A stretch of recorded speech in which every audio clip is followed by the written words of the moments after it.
Habang nakaupo at nagbabantay sa kainan si Maribel, bigla na lang dumating si Michael at inundayan ng saksak ang asawa.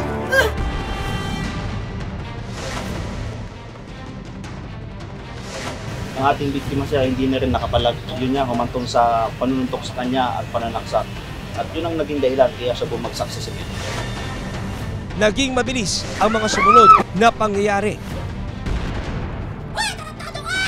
Suntok po.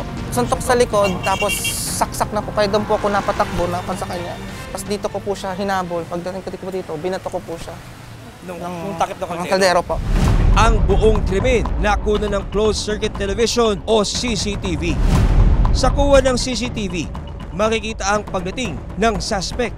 Sinaksak niya sa lieg and then ginilitan. Nung nangyayari yung isang katrabaho ng biktima natin na nakaupo doon, lumapit siya dito sa kitchen, dinampot niya itong takip ng kaldero at ibinato niya sa suspect.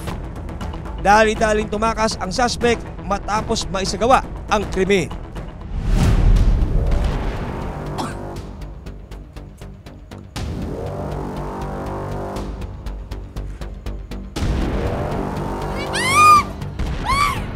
Isinugod pa sa ospital ang ginang na si Maribel. Pero idineklara siyang dead on arrival.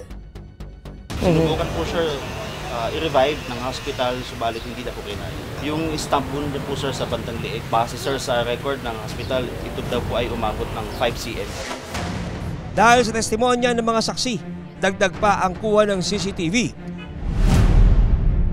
Itinuring si alias Michael na pangunahing suspect sa pagpatay kay Maribel Paglinawan.